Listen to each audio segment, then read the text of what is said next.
Hey guys, welcome back to my channel. So today I'm discussing about important question for MMPC 04 जो कि है आपका accounting for manager. Okay, सो आज मैं इसमें ना IMP क्वेश्चन डिस्कस करूँगी chapter wise. Okay, so now let's start. तो यहाँ पे देखिए, यहाँ पे पूरा कंटेंट दिया है कि कितने ब्लॉक्स हैं और कितने आपके चैप्टर्स हैं इसके अंदर. सो अभी देखिए, सो यहाँ से स्टार्ट होता है आपका ब्लॉक नंबर 1 जो कि है अकाउंटिंग एंड ओवरव्यू. और उसके बाद यहाँ पे है आपका यूनिट नंबर 1 जो कि है इंट्रोडक्शन टू अकाउंटिंग. तो इसमें पहले introduction, scope and objectives, definition, steps in accounting cycle, book keeping. Okay, and that's it, इतना ही कर लेना. उसके बाद है यूनिट नंबर 2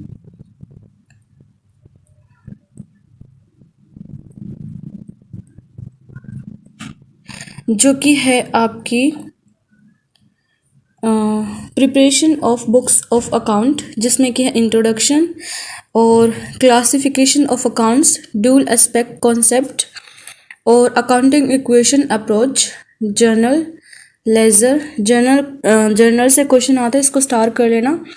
और लेजर से भी आता है, तो दोनों क्वेश्चन लॉन्ग में आ सकते हैं, इनको अच्छे से कर लेना. उसके बाद है आपका यूनिट नंबर 3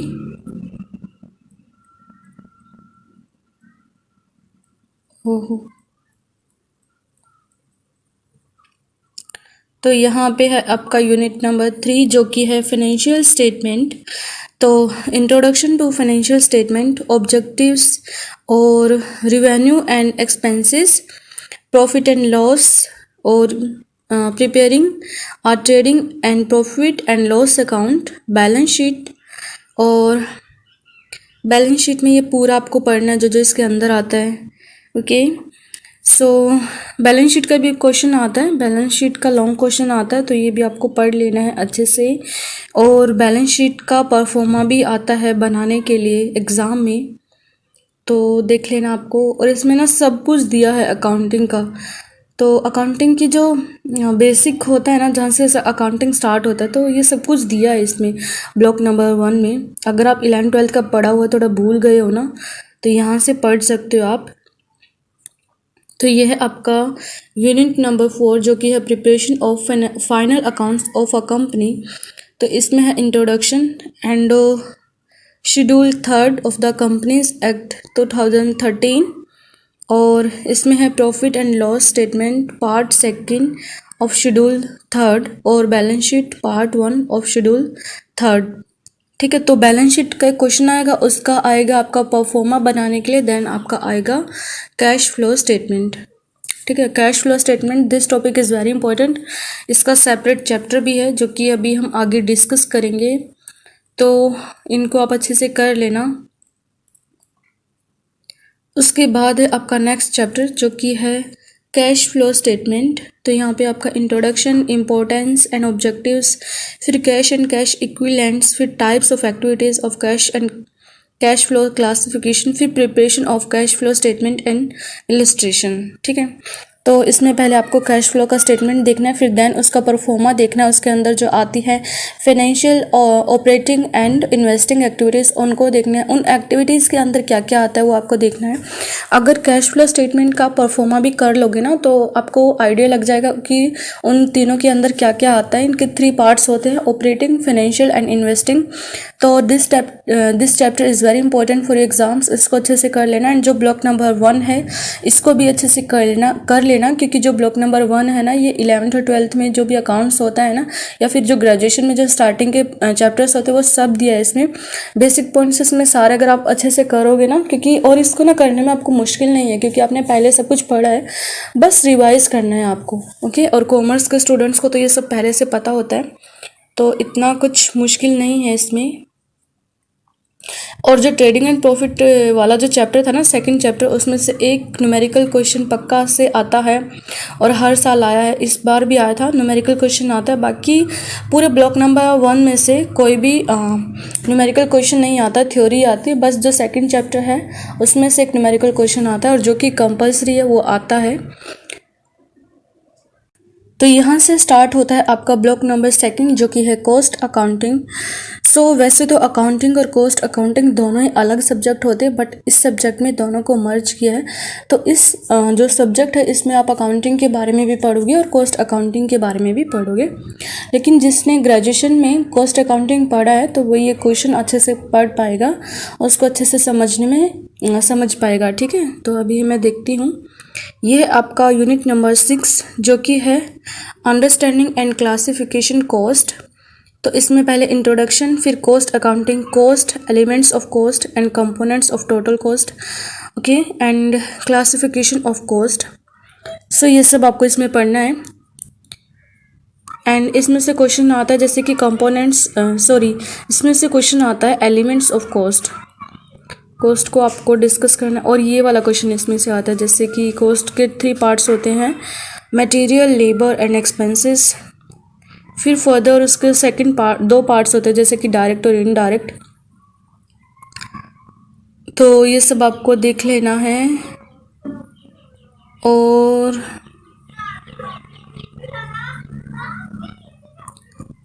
और ये भी आपको देखना है जैसे कि सम अदर कॉन्सेप्ट है ना ये। तो जैसे इसमें है शट डाउन और शंक कॉस्ट, तो ये आता है शॉर्ट नोट में, ये भी आपको पढ़ लेना है। पीडीएफ में तो ये है 168 पेज पे 167 पेज पे है ये। और जैसे कि कंट्रोलेबल कॉस्ट, अनकंट्रोलेबल कॉस्ट, ये सब ना आपके शॉर्ट नोट्स में आते हैं, तो ये भी आपको देख लेने हैं पक्का से। उसके बाद आपका स्टार्ट होता है यूनिट नंबर 7 जो कि है absorption cost and marginal costing. Okay, तो introduction, absorption costing, marginal costing और इसका difference, absorption costing and marginal costing का डिफरेंस देखना है। और ब्रेक इवन एनालिसिस, ये भी आपको देखना है। और ये जो पॉइंट है ना ब्रेक इवन एनालिसिस, ये बहुत सारे सब्जेक्ट में मैंने डिस्कस किया है। जिस भी सब्जेक्ट में ये पॉइंट आता है ना सब में इम्पोर्टेंट बन जाता है। और इसका एक ग्राफ होता है वो भी आपको देख लेना है। और देन इसमें एक और पॉइंट है ये वाला कंट्रीब्यूशन, ये 192 पेज पे ये क्वेश्चन भी आता है, तो ये भी आपको देख लेना है कंट्रीब्यूशन का। देन उसके बाद है आपका ब्रेक इवन एनालिसिस, तो ये भी इम्पोर्टेंट है और ये बहुत सारे सब्जेक्ट में आता है। तो जिस भी सब्जेक्ट में ये पॉइंट आए ना तो ये वहीं पे इम्पोर्टेंट बन जाता है, इसको पक्का से कर लेना। एंड ब्रेक इवन एनालिसिस का ग्राफ भी होता है, तो उसको प्रॉफिट ग्राफ बोलते हैं, वो भी करना आपको। जो प्रॉफिट ग्राफ है उसका शॉर्ट नोट आता है। तो अभी देखिए ये है नेक्स्ट चैप्टर जो कि है एक्टिविटी बेस्ड कॉस्टिंग। तो इसमें से इम्पोर्टेंट है जैसे introduction and importance and objectives and इसमें से डिफरेंस आता है। देखिए ये identify the difference between traditional costing and ABC, okay, activity based costing. नीचे आएगा डिफरेंस तो मैं बताऊंगी आपको, इसमें से एक डिफरेंस आता है पक्का से।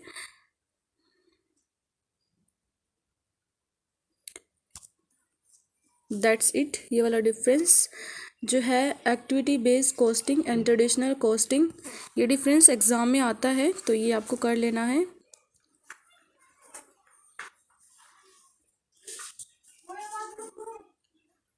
और उसके बाद आपका ये जैसे कि ऑब्जेक्टिव्स आपको कर लेने हैं।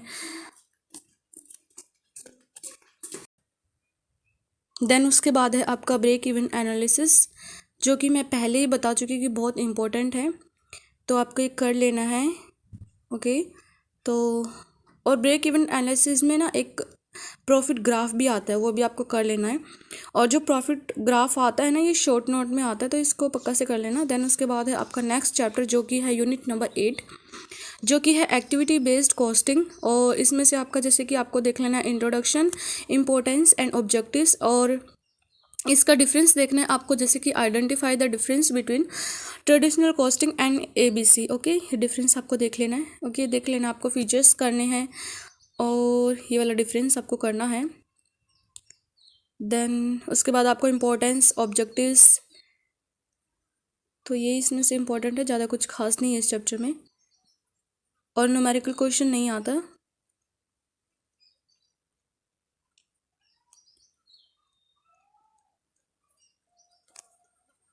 तो यहाँ पे आपका जो ब्लॉक नंबर 2 ये कंप्लीट हो जाता है, उसके बाद आपका स्टार्ट होगा ब्लॉक नंबर 3।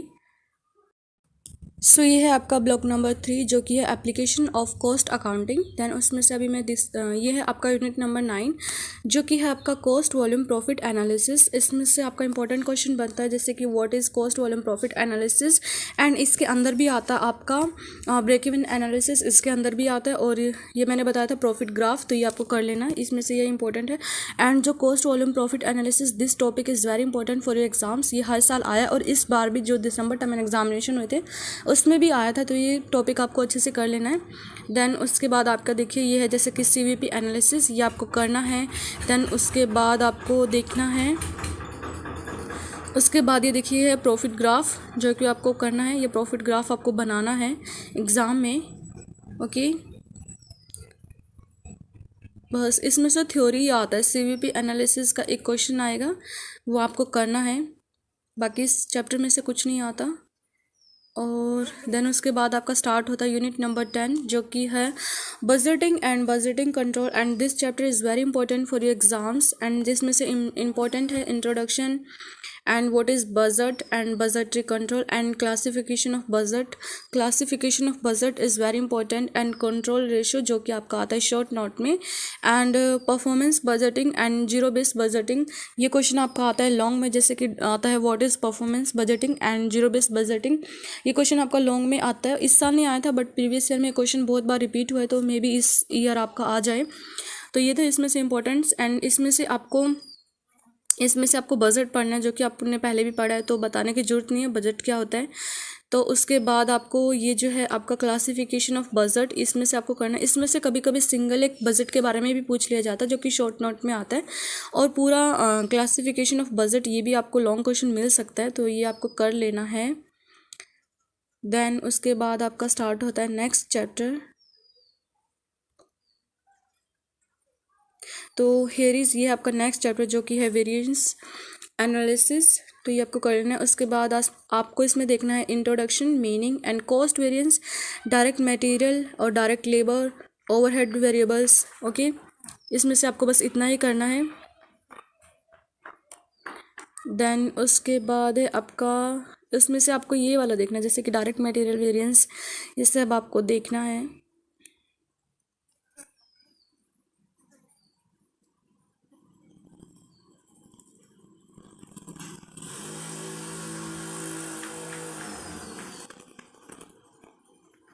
सो गाइज यहाँ पे आपका ब्लॉक नंबर 3 कंप्लीट हो जाता है। उसके बाद आपका स्टार्ट होगा ब्लॉक नंबर 4। सो ये है आपका ब्लॉक नंबर 4 जो कि है फाइनेंशियल स्टेटमेंट एनालिसिस। एंड ये है आपका यूनिट नंबर 12 जो कि है अंडरस्टैंडिंग एनुअल रिपोर्ट। इसमें से अभी मैं इंपॉर्टेंट क्वेश्चन डिस्कस करती हूँ, ओके। सो इसमें से इंपॉर्टेंट क्वेश्चन है जैसे कि इंट्रोडक्शन और difference between annual report of public company and private company, okay, और green annual report, that's it. बाकी इसमें से कुछ इम्पोर्टेंट नहीं है। देन उसके बाद अभी हम नेक्स्ट चैप्टर देखते हैं जो कि है आपका रेशियो एनालिसिस। जो रेशियो एनालिसिस है ये आपने 12th में भी पढ़ा है, ग्रेजुएशन में भी पढ़ा है।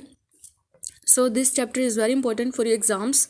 तो इसमें से आपका आता है introduction and types of ratio, तो ये तो आपको पक्का से कर लेना है। And profitability ratio and liquidity ratio, वैसे तो इसमें बहुत सारे रेशियो हैं, बट इसमें से जो इम्पोर्टेंट है वो है आपका profitability ratio and liquidity ratio. तो एक बार तो आपको सारी देख लेनी है, बट आपको फर्स्ट प्रायोरिटी में रखनी है profitability ratio and liquidity ratio, जो कि आपको अच्छे से कर लेना है। और देखिए यहाँ पे टाइप्स ऑफ रेशियो, तो ये टाइप्स हैं, ये आपको देख लेना, बट इसमें से इंपॉर्टेंट है प्रॉफिटेबिलिटी रेशियो एंड लिक्विडिटी। तो अभी तक तो यही पूछा गया, तो मे भी आगे कुछ और पूछ ले रेशियो में, तो आपको एक बार तो अच्छे से पूरी देख लेनी है। और इसमें से थ्योरी क्वेश्चन ही आता है, और अभी भी एग्ज़ाम में आया था प्रॉफिटेबिलिटी एंड लिक्विडिटी रेशियो का ना, अभी भी एग्ज़ाम में आया था और प्रीवियस ईयर में भी आया है। देन उसके बाद है आपका यूनिट नंबर 14 जो कि है comparative common size and trend statement. तो इसमें से आपको देख लेना introduction, comparative statement analysis and common size analysis, ठीक है। इसमें से एक बार ऊपर से देख लेना, इसमें से भी क्वेश्चन आता है, बस एक बार इंट्रो टाइप आपको देख लेना है। और इसमें से एक न्यूमेरिकल क्वेश्चन भी आप देख लेना, मे बी अभी तक तो आया नहीं है बट आगे आ सकता है, तो एक बार देख लेना, छोड़ना मत चैप्टर को बिल्कुल भी। तो यहाँ पे फिनिश हो जाता है आपका ब्लॉक नंबर 4, और इसके बाद आपका स्टार्ट होगा ब्लॉक नंबर 5।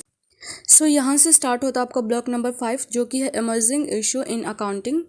सो ये देखिए आपका यूनिट नंबर 15 जो कि है ह्यूमन रिसोर्सेज अकाउंटिंग एंड इसमें से है introduction, approaches to human resources accounting और ह्यूमन रिसोर्सेज प्लानिंग ये आपको करना है, और performance management system, that's it.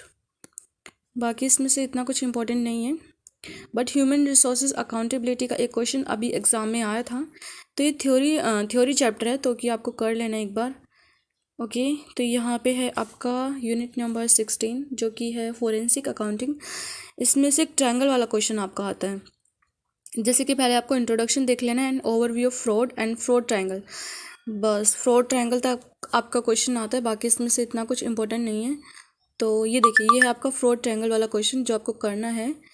तो ये क्वेश्चन आपको देख लेना है। ये क्वेश्चन शॉर्ट में भी आ सकता है, लॉन्ग में भी आ सकता है। इस बार तो नहीं आया था बट मे भी अभी आगे आ जाए, तो इसमें से यही करना आपको। मैंने प्रीवियस ईयर में बहुत बार ये क्वेश्चन देखा है। सो गाइस आज मैंने डिस्कस किया इंपॉर्टेंट क्वेश्चन फॉर MMPC 04 के। And guys sorry for the background noise because I am out of station, तो थोड़ा सा एडजस्ट कर लेना आप लोग। ओके एंड मेरी वॉइस तो आपको अच्छे से आ रही होगी।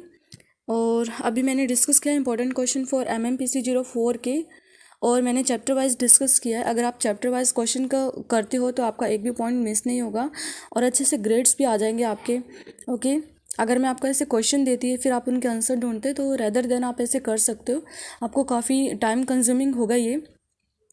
So guys, if my videos are helpful then please subscribe my channel and share with your friends, and साथ ही में ना बेल आइकन को भी प्रेस कर लेना so you get the notification when you upload my next video। and अगर आपको मेरी जितने भी नोट्स हैं हैंड रिटन, अगर आपको उनका नोट्स चाहिए तो you can pin me on the my Telegram channel and link in the description below.